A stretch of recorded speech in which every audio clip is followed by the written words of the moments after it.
Hi, everyone. Apologies for the delay. We were running into some issues connecting, and both Carlos and myself.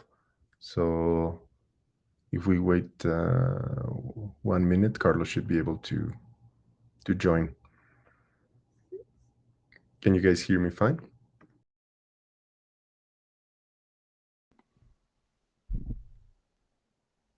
Yes, we can. Good morning, Jesse. Great. Thanks, Jerome. We will need someone to help us with the notes.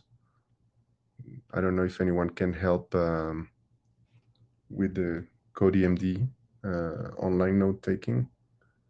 We will also be chiming in, but can someone help us with notes?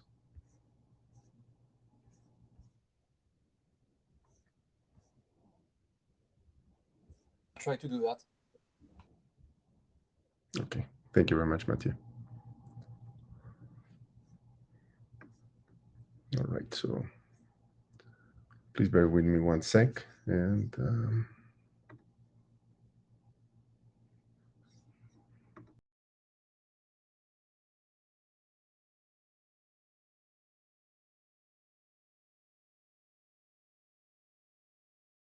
Hi, Juan Carlos. Hi, all. Sorry for being late. Carlos, hi. Carlos, can you?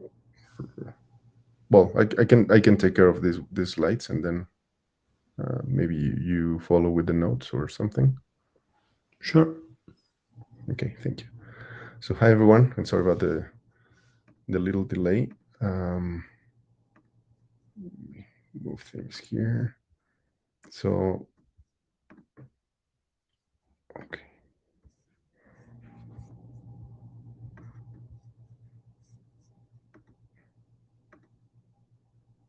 All right. So this is Madina's IETF official meeting, so the usual note well applies. And please be mindful that by participating to this meeting, you agree to follow the IETF process and policies, that the contributions are covered by the patent policy of the IETF, and you acknowledge that written audio, video, and photographic records may be made public, and the information that you provide here will be handled in accordance to the IETF privacy statement. Also, you agree that you will respectfully treat other participants, and if you have any issues or questions, here are the links that you can get to. So please, if you are not speaking, make sure that your audio and video are off. We ask you to join the queue if you have any questions, and then we'll pass the word. The agenda, this is where you can find it, and you have need for technical assistance, you can get to the page below. So again, as a reminder, the minutes are taken. We're recording this. Your presence will be logged according to your logging into the data tracker. And well, thanks to Mathieu and anyone else that wants to join also with the notes. You can do that by clicking on top of the screen to the note-taking tool or the link that you see on the screen. For today's agenda, we would like to give you a quick update about the working group. Then we're going to get into the use cases and problem statement, starting with the randomized and changing MAC address use cases by Jerome and you. Moving on, we will be getting to the MAC address randomization current state of affairs and the MAC address randomization draft.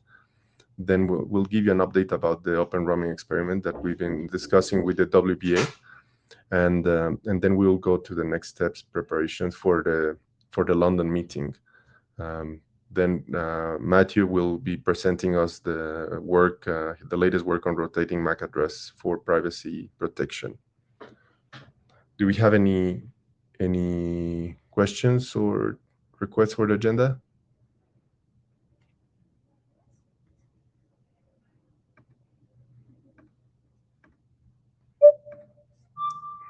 All right. So I see Eric on the line.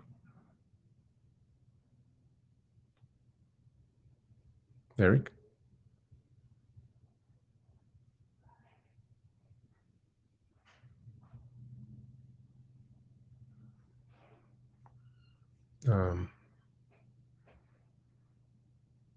Eric, do you have a comment? We cannot hear you.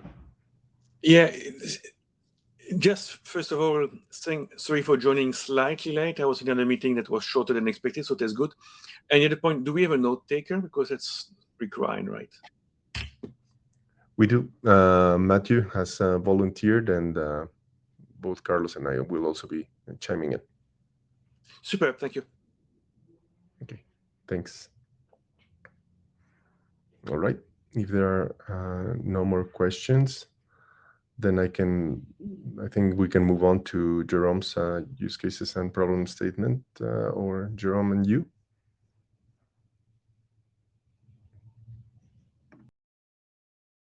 All right, thank you, everyone. Let me try to share my screen. I will share the document real quick.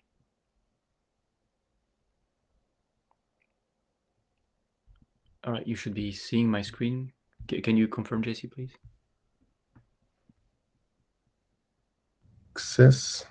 So I see screen share is being started, but still don't see the slides. All right, starting is a good sign.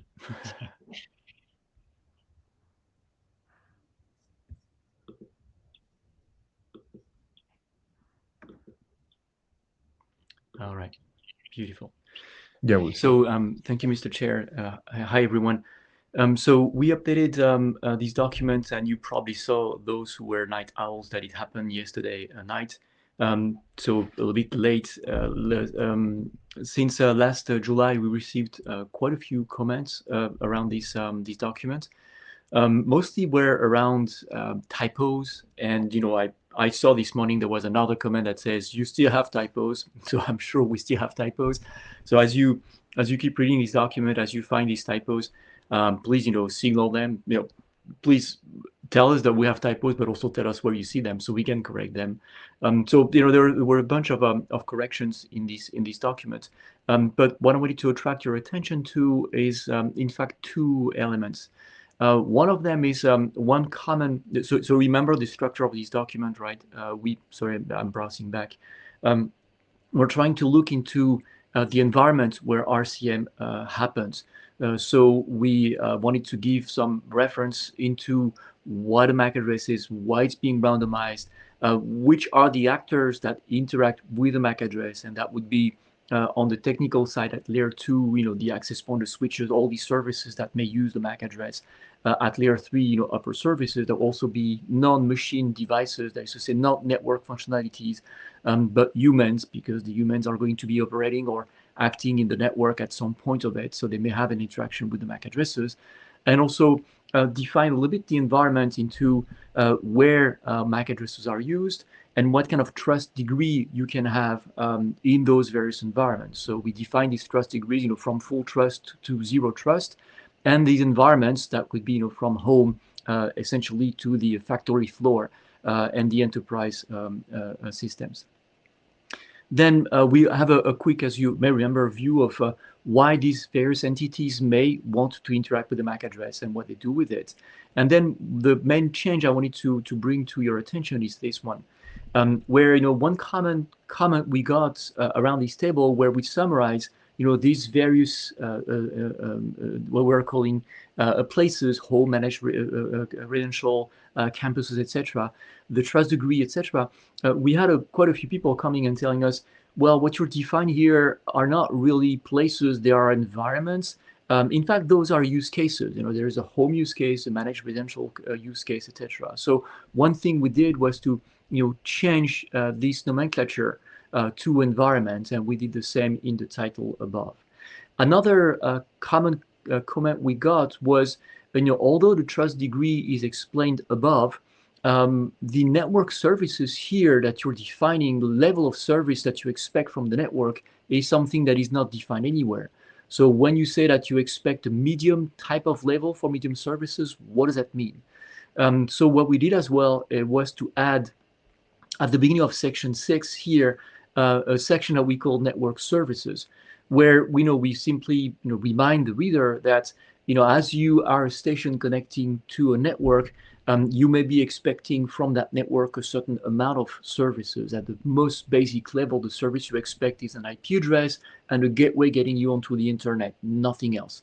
So that would be the basic level of service you would be expecting. Then, of course, if you get in a more involved environment, you may have two branches. One is, for example, in your home, where you may have more of those and more services because you have a file server, for example. You have IoT objects that would need to have some specific interaction with some web service that would be running on VM or something like that. So you may have more advanced services. So you get in complexity here higher from basic to someplace medium. The same goes into an enterprise where you'll probably also have some printers, web servers, etc.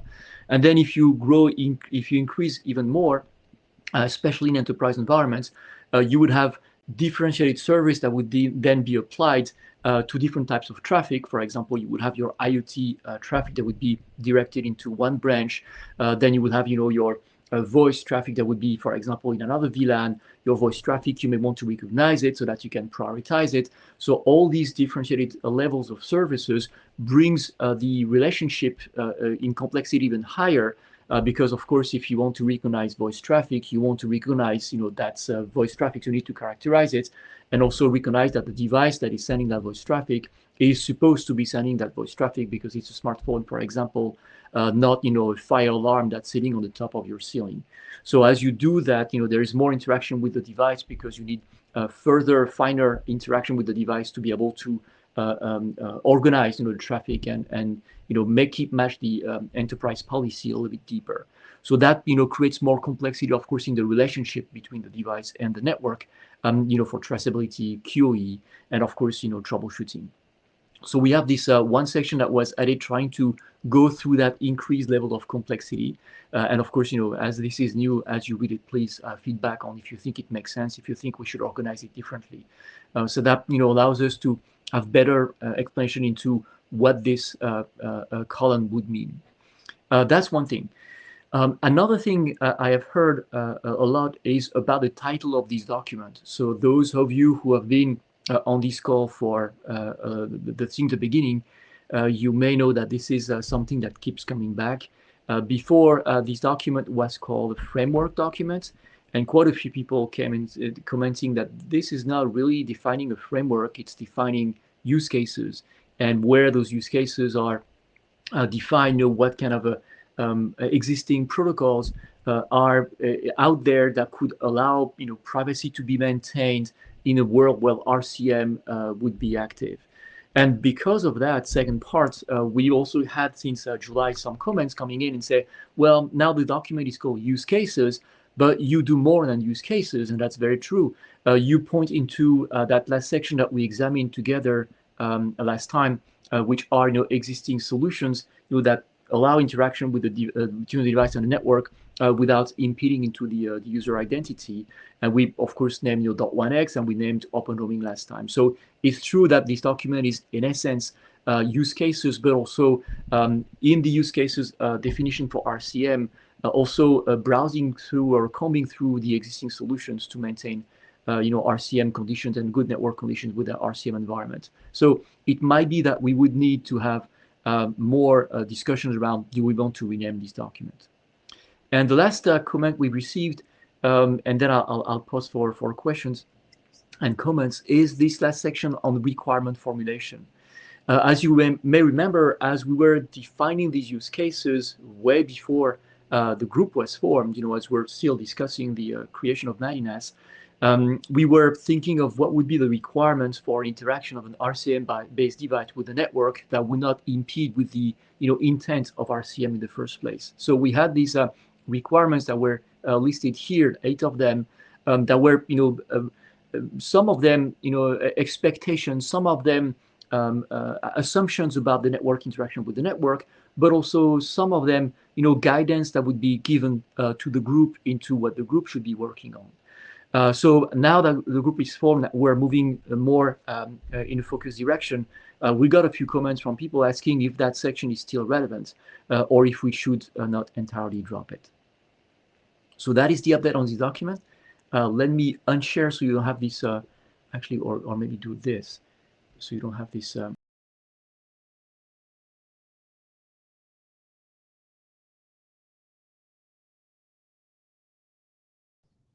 Thank you very much, Jerome, for that update. So we have Carlos in the queue.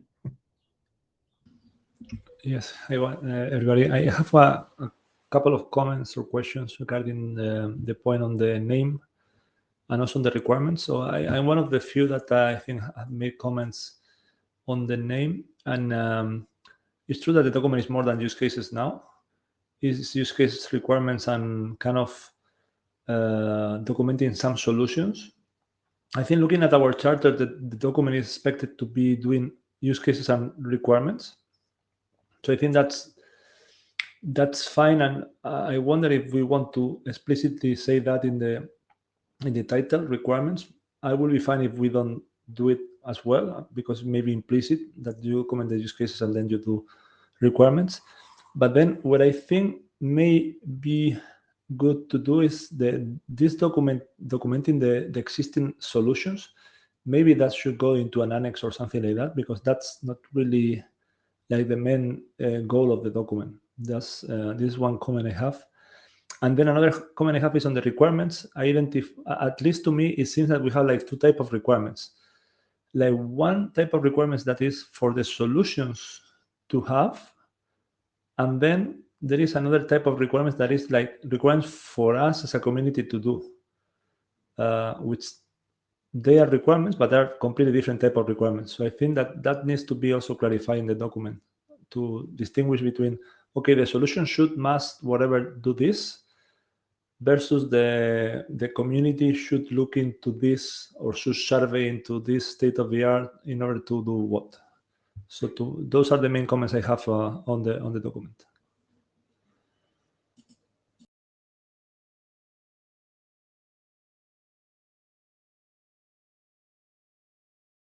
Thank you very much for that comment, Carlos. We also have some comments on the chat from Eric, and it's true that from the deliverables that we have documented, we have the document, the current state of affairs, that is informational use cases and identity, and then an informational MAC address randomization. So for the informational use cases and identity requirements document, I guess this is a clear mapping. So maybe we can clarify and discuss in the group what exactly with the use cases. I think it's clear. It's the identity requirements probably that we are discussing here. And if this document is answering to that, or if we need to clarify what we meant by identity requirements. Then we have the best practices, which is probably what you, Carlos, mentioned, that should map into an annex, or is getting into there, like what exactly are the existing solutions and the ones that work and the ones that don't work. I don't know if this, maybe we can start from an annex here and then eventually make it into a separate document, or I don't know. I mean, that's something we can discuss as time progresses. Eric?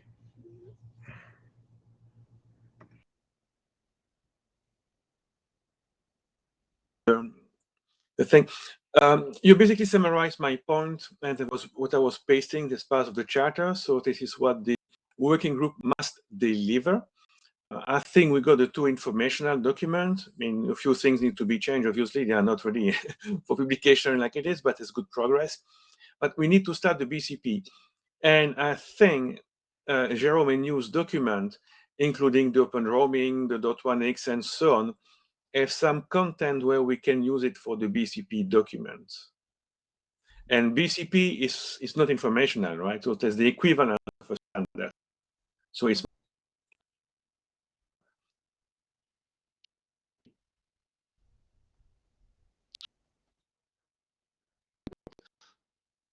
So are you suggesting, Eric, that we could start using this document and put it into an annex, and then at some point move that annex away into a BCP document? I would I would skip one step, Jerome. I would simply use, I mean, I would need to read the complete document, but the thing when you propose open roaming and what we can there and there, you directly remove it from the current document and create an individual draft, right? Draft Henri or draft blah blah, Madinas, being the BCP later. Makes sense. It needs to be adopted and so on, right? You start to get the process now. Right. Yeah, makes sense. Yeah, thank you. Thank you for the suggestion. And honestly, it's kind of time to get started, right? It exists for a year now. Yeah.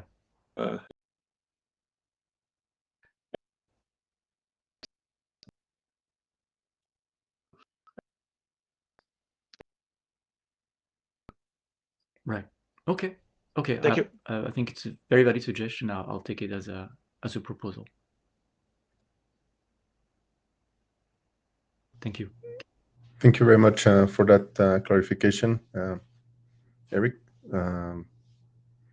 My video is a little, well, actually my internet's a little choppy, so I won't turn on my camera. Apologies for that.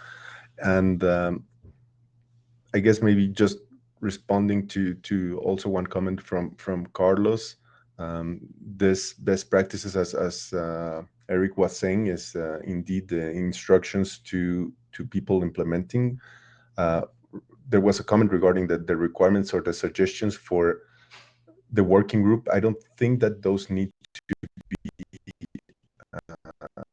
necessarily documented in this draft. When we see the differences, I think that is fair, but doesn't have to be in the draft. Those are comments that we can direct to the working group, and if they are not included in the charter, we can always revise the charter. But probably those should be removed, I think, from this document, and we should focus on what is the technical part.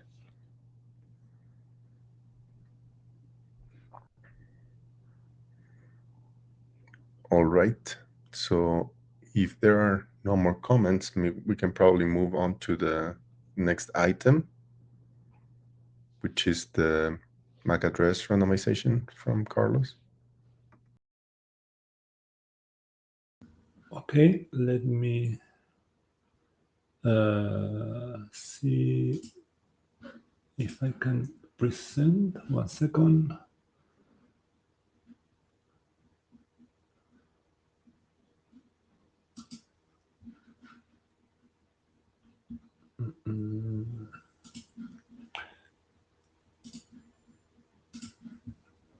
Let me see if you see the slides. I guess you can, right?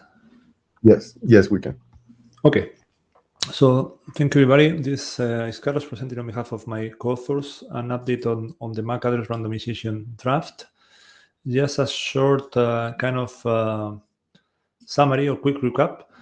The goals is to basically document the current state of affairs in terms of MAC address randomization. So what are the approaches that are being taken or adopted by SDOs and operating systems? So what is going on the different SDOs regarding MAC address randomization, and what is going on in terms of what are the usual practices from the devices themselves in terms of MAC address randomization. So this is the current table of contents from what we discussed in the past IETF, that the main change that we did was to move the actual content from the OS current practices section number 7 into a GitHub kind of a live content. So it's just a pointer to the GitHub, so where we have the actual content that may change over time. So even if this document is published, we could be updating that OS current practices on the GitHub. So the document doesn't really get this kind of obsolete too early. So that was the main purpose. And this is a kind of an experiment, whether we like to do this like that. It may change in the future, but that was more or less the consensus in terms of trying to remove that part that could get obsolete quickly from the main document. That's basically just a snapshot of the GitHub with the content as it is right now. And then let me go into the comments part, which I think is the main point of today's presentation. So we received a bunch of comments from Michael already in July, and we are trying to summarize the comments here in the slides. First, there was a comment about the BCP14 terminology. That's true, and we will be removing the terminology section referring to BCP14 and the keywords in the next version, because the rest of the document is true that it's not using it's not making use of these keywords, so it doesn't really make sense. And for this type of informational document, we don't really need that type of language. Then, well, the comment referred to this document and the previous one. I do think that in the previous one is tricky, but I guess for the requirements we may need to have these keywords. But here I'm just referring for this current document. Okay. Then there was a comment about adding a figure with the AO2.11 header and showing there the MAC address and why this header can be or not can be encrypted. We do have in the document some diagram for the actual MAC address structure, but not really the MAC address in terms of the header. I think I would like to get the opinion for the working group. From my individual opinion, I believe we probably don't want to get into that type of details, and we already have details enough for the MAC address part. But this is a working group document, so of course, if people think otherwise, let us know, and then we'll be happy to add that if people think that should be there. So this is just a call for feedback to the people here, and probably we will send an email to the mailing list, kind of repeating this question, so we get some feedback. Then there is another point that I think is relevant to discuss. Michael did send several GitHub pull requests. There were some about, some minor typos or even not typos, spaces and things like minor things and procedural things. So regarding content, there was only one, if I remember, that is this one. He basically suggested to create a section on taxonomy. He did created some text or identify some kind of different type of MAC addresses per vendor OUE MAC addresses, per device generated, per boot generated, per network, per session, and per period. In the next slides, I'm pasting the initial content that he suggested for those sections. I do think, again, personal opinion, that this may have value to identify this kind of types of addresses that we may have when randomizing addresses, or actually when not even randomizing addresses, because this is the per device generated is not really randomized, or may not be really randomized, although it may be as well. And so again, here the question is for the working group, whether do you think it's useful to add this into the document or not. I will tend to agree that is a nice thing to add. I'm not sure if with the current content or slightly modified. But again, this is just my individual opinion. I would like to get feedback from the working group. And if so, we will be happy to basically accept this into the document. Jerome, please go ahead.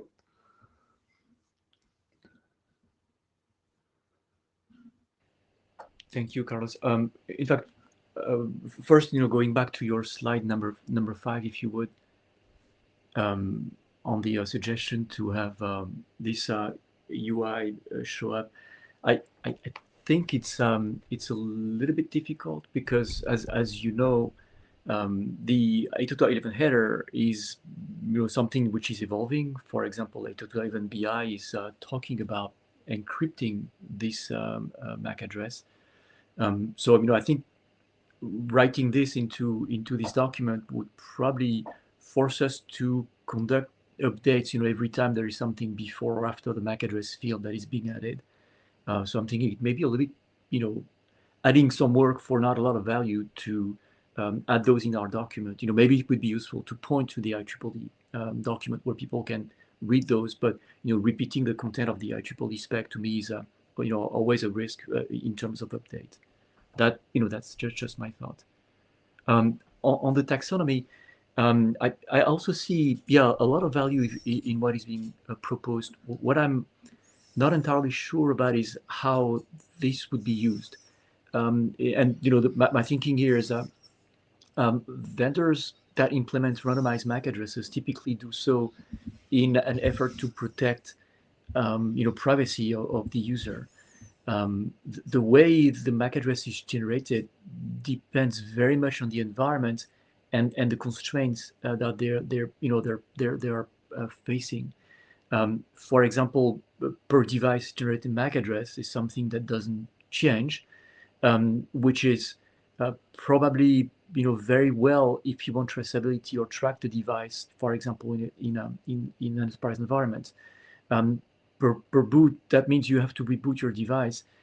Is a per boot different from a per device? Because I don't know how often you generate your Mac, but you can manually also regenerate your Mac even if it's per device generated. So I'm trying to figure out how we would use that taxonomy, what we would do with it. And a risk I see there as well is that we might create a sort of hierarchy of which of those modes is more conducive to privacy, less conducive to privacy, etc. So I see the value of going this direction of naming various modes, but I'm also seeing some risk associated to doing so, in terms of comparison on one side, and also the complexity of keeping track to what the environment allows and what each version of the operating system allows. Did you receive any guidance in that direction from the commenter as well? Can you hear me? Yes. No, I didn't get any additional feedback on that. My understanding or my personal interpretation would be that we want to kind of document what type of practices a device may follow, which is a bit independent on what a device may do in terms of capabilities. So the per device or per boot, that doesn't mean that, by per device, I will understand a policy or an approach in which the device only generates a random address once in their own lifetime, the whole lifetime of the device, independently of whether the device per se could change the MAC address or not. It's like they will not change, it will only do once. And per boot is like there will be changes, but only when rebooting. So if you reboot, the change is address. The address is changed, sorry. And the same thing for the other behaviors. I do agree that we need to be very careful and we need to be very explicit or clear on what we mean by this taxonomy. But I think it may be useful to document behaviors of devices that at the end of the day we may have in the future, because I foresee that it may make sense to have per device generated MAC addresses policies or approaches, and per boot generated MAC address and the other one. So that's my personal feeling. So I kind of agree that is useful. Probably we need to be careful about how we implement this taxonomy being added to the document. Okay, thank you. Then I fully support your suggestion to bring that to the list for discussion. For example, I don't know any device that implements per device generated MAC address, because they all do on the per SSID basis. So it probably needs some more dialogue and discussion. But I like your direction. Thank you. Thanks. Thank you very much, Jerome, for that comment. I put myself on the queue, but Matthew, if you're gonna go ahead. Yeah, thank you. Yeah, regarding the taxonomy, I think it's interesting, especially since because we have MAC addresses that may have different lifetimes, and the impact on the rest of the network may really depend on this lifetime. If you create a new address per boot, it can stay for days, months, but if you change it there are some cases where you change it every 15 minutes, definitely you will exhaust more resources than if you change it every day or month. So maybe the duration is one of the aspects that we should consider in this taxonomy. That's all from me.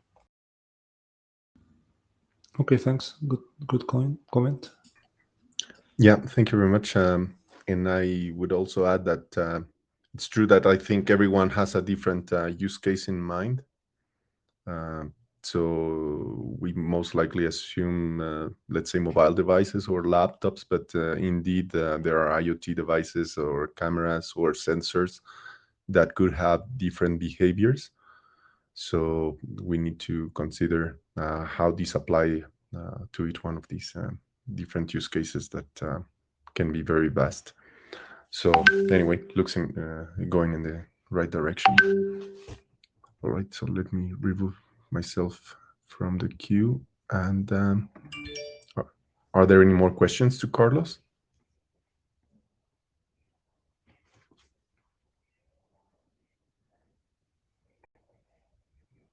All right.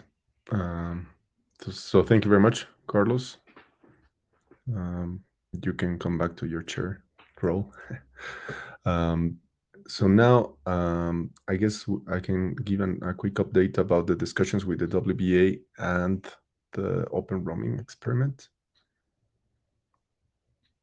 So let me share again the slides.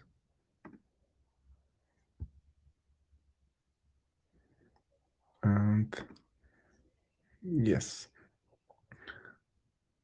So if you remember, we had mentioned briefly last time that we were discussing with the WBA a proposal to run an experiment at the upcoming IETF to showcase and assess open roaming as one of the potential technologies to address some of the use cases where we want to preserve an identity across the network. And we were discussing the details and requirements. So I want to give you an update on the discussions that we've been having offline with the WBA. So if you remember, open roaming is trying to simplify it for those that are familiar with edu-roam, is that kind of authentication that allows users to roam onto different networks, still being authenticated by their identity provider. So in edu-roaming is normally an academic institution, but open roaming by using Passpoint and other technologies takes that further into multiple identity providers. So the purpose is for someone that has some engagement or subscription or association with an identity provider that could be a cloud provider, that could be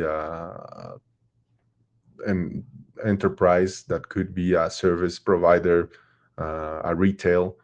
So examples could be my own company, or it could be, like Google, Apple, Samsung account, or it could be Starbucks, etc.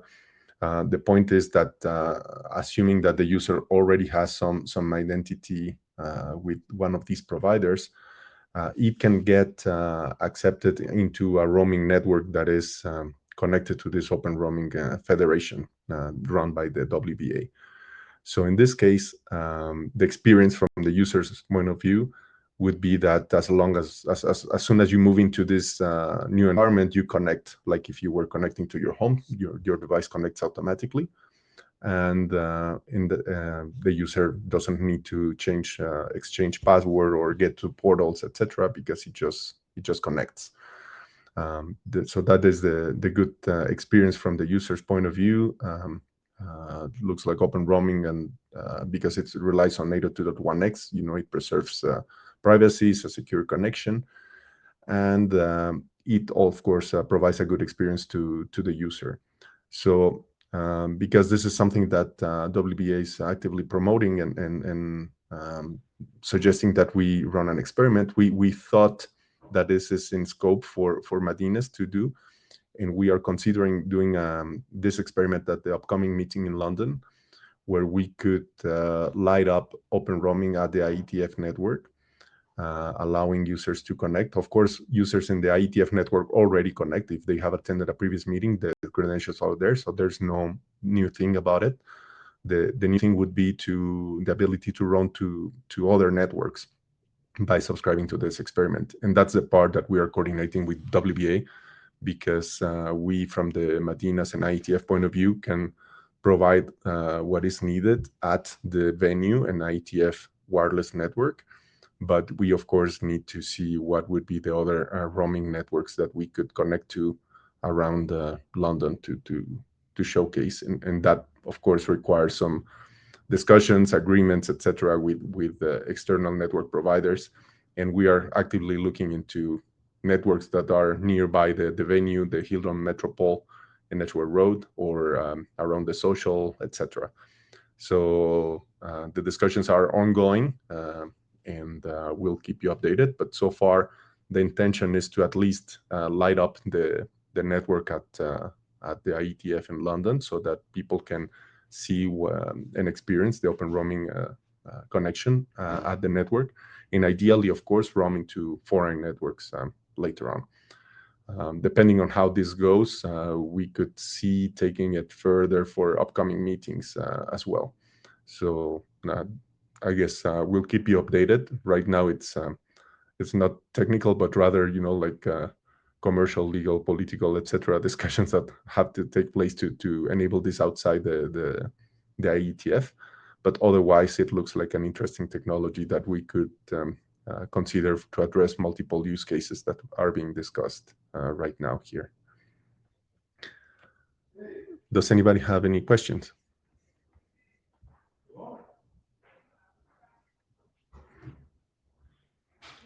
Matthew? Yeah, regarding to, we will need to look into the details of these technologies, but you mentioned that it's a privacy preserving when you connect to the to the network. So I guess it's based on the kind of radius-like approach. Correct. We can provide more details at the network, but at the because I had the feeling, that's at some point the local server needs to know the kind of identity, or maybe there is a way to make it anonymous. Okay, anyway, I will look into it. All right. Yes. So indeed, if you are familiar with eduroam, probably that could be a similar scenario. But it's normally the access network will try to find out who is the identity provider, and then the identity provider will return a token that allows the user to join. And it relies on 802.1x and Radius to do all these exchanges. But we'll probably show more details. In fact, since this may require a more detailed discussion at the technical level, one thought that we're having is to run either a site meeting or some place where we can actually run the demo and see the details and have a detailed discussion without necessarily taking the whole of the Madinas working group slot. So that's still TBD.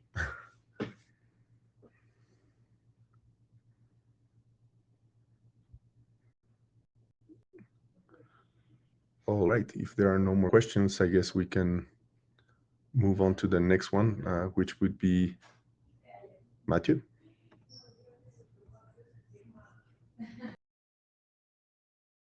Thank you. So let me share the slides.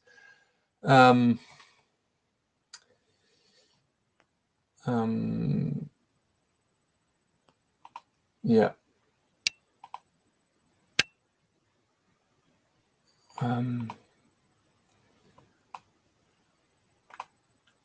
All right.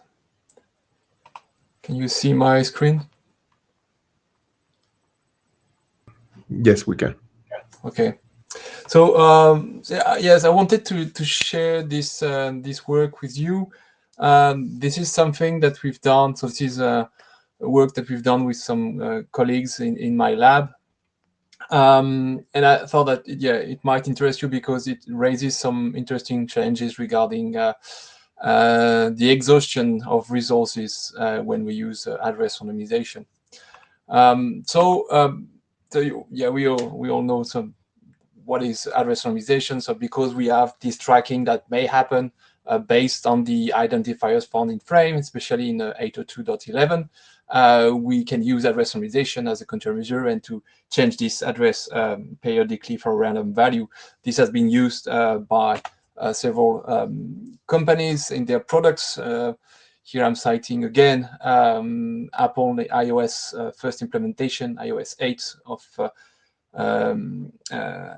random addresses that were mainly at the beginning used in probe requests and probe responses. In this case, when we are not connected, it's quite straightforward to randomize the address because changing the address does not have a real impact on those features. So yeah, changing the address when a device is not connected to an AP is easy. On the other hand, when you are connected to an AP, you may have other issues. So the first one, I think you've already studied, is that you may have some collision because you have a limited number of identifiers, as they are the MAC addresses or the IP addresses. But this is one issue, but I think there is also one that is very important, is that when you change your address, you need to reconnect. So either you only change when you change the network, or you need to have a gap in your connectivity while you change your address and reconnect to the network. So this is I think a big problem that I think today is preventing actual periodical renewal of the addresses like we have in non-connected mode, where addresses are renewed every 15 minutes. So we cannot do that without loss of connectivity when we are connected to an AP. So we have an idea that we developed in this paper we call ROMA, Rotating MAC Address for Privacy Protection, that was published as a poster during the conference ACM SIGCOMM 2022. And I'm going to present the basic idea here. So it's based on the principle that we can use multiple interfaces in parallel to perform this rotation without losing the connectivity. So each interface will regularly rotate its address as we do when we are not connected, but so we can keep so each interface can change its address every 15 minutes. And we want to ensure that at any moment, we have at least one address that is connected. So even if renewing the address disconnect one interface, there will always be another one that is connected to ensure that the device is always has network connectivity. But the problem is that most of the devices that we have today, they only have one interface, and I think it's not going to change soon. Fortunately, we can use what is called virtual interfaces that exist for wireless interfaces. So you have one physical interface on which you can spawn additional virtual interfaces, each of them having its own MAC address. So using virtual interfaces on those wireless hardware interfaces is limited because not all hardware supports it. So we had to struggle a bit to find hardware that was supporting it along with the drivers that were supporting it. So it was not easy to do that, but we found some very specific hardware that is doing it, and we suspect that many other interfaces, hardware interfaces, may support it, but the driver do not allow it yet. So when you do that, so basically you have one physical interface on which you have your several virtual interface, and you can have one that is rotating its address, disconnecting, but you will still have the two other that are connected. So there are many discussions on the strategies that we can use, or when to renew the address, maybe how do you maybe compartmentalize the different traffics between the interfaces, because you may have all the benefits by using several interfaces, but it's out of the scope of the discussion today. What I want to discuss briefly is the experiment that we had based on mainly the performances. So we had a very basic setup in which we have one device and one access point. So there is no other elements that might disrupt those experiments. So very basic one. And the first one we did was rotating the interface, and every time there is only one interface that is handling all the traffic of the device, and we pushed as much traffic as we could, and you can see that overall the traffic remained constant, even if sometimes you have a small discontinuity. As you can see here, when you change the interface, so you have a drop, but quickly you regain your throughput. So based on the performances, so it may have some glitches when you switch the interface, but overall you keep the connectivity. And then we looked at maybe if you want to increase the number of interfaces and you want to spread your traffic across the different interfaces, you may have some inefficiency that is introduced by the fact that you have to switch between, the hardware interface needs to switch between one virtual interface and the other. But you can see here that there are some variations, but it's basically not that big. So the impact is very limited. So these are the performances impacts, but you also can have problems regarding the resources of the network on which you are connected, because you will have much higher consumption of the logical resources. We know that using address randomization, changing the address, having multiple addresses for each device will consume more than just having one address per device. And this is here additionally multiplied by the fact that now a device does not only have one interface, but multiple interfaces. So you will multiply the total number of hardware identifier that will be used. So there is a real risk of resources exhaustion. So the slots in the access points that may be exhausted, also with the DHCP services. IP address may be kept, so we may need here to enforce the fact that IP are released before changing the address. And there are probably many other cases where there are probably issues. So I just wanted to present this new approach. I don't know if it will be implemented in the wild someday, but just to tell you that this may be something that we can see in some years in our networks. So yeah, if you want to know more about this this work, you can have a look. You can search Roma, the title of the paper. You can look at this address. Maybe I can share it later on the reflector. Thanks. So if you have any question, comments on this work.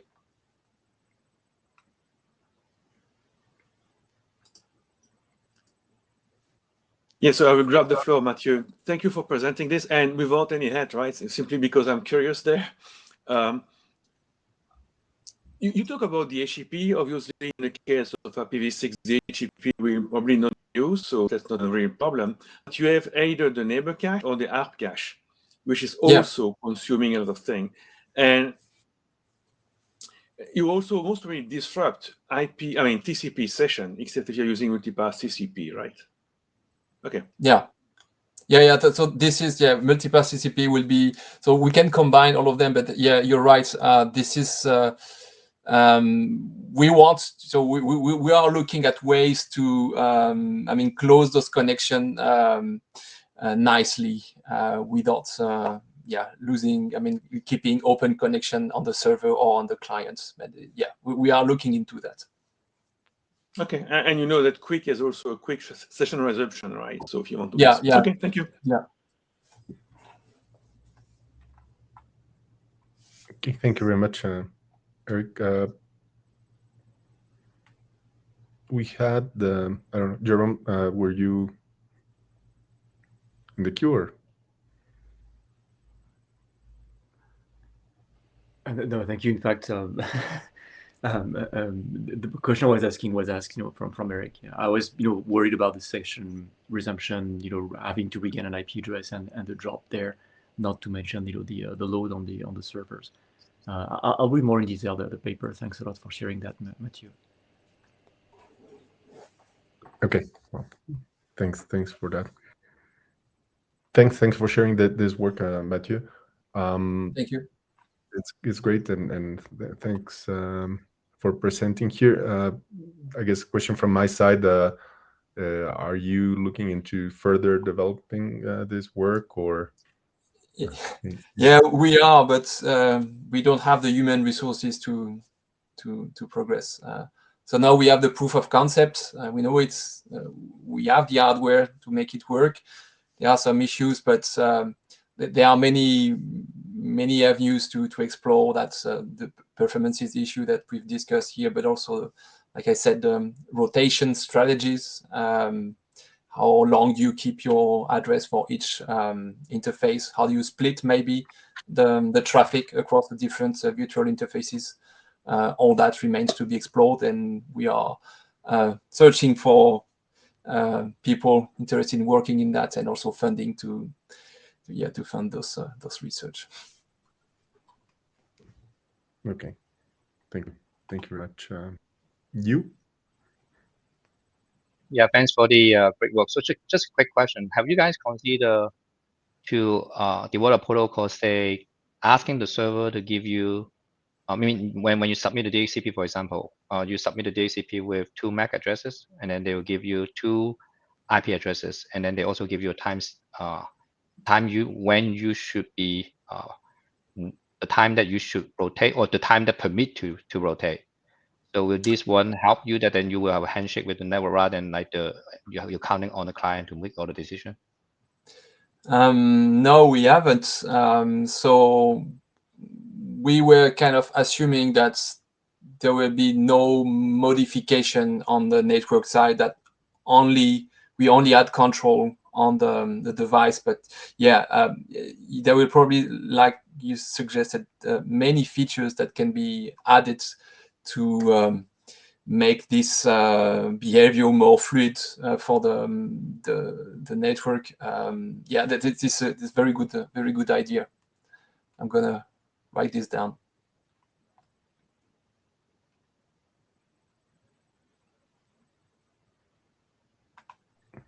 Excellent. Thank you very much. So, if there are no more questions to Mathieu, thanks a lot for that. So I guess thanks. We're almost at the top of the hour, and I guess our plan, as we mentioned before, is to run the meeting and at IETF in London, which is like we have interesting work to do from here to there. We got some comments that the progress has been slow, and it's true that the list has been rather quiet. So I encourage people to continue discussions on the list from now till London, and hopefully we'll have a very productive meeting in London. So if there are no more questions, I guess I give you back 30 seconds. Oh, you. Yeah, just a quick one. So I know that like you talk about open roaming. If you don't mind, would you mind to share some links like in the mailing list so that then we can do some like bedtime reading before the London meeting? Sure. As soon as I start having the information, or at least I'll try to summarize the intention and where we are. Okay. Thank you very much, everyone.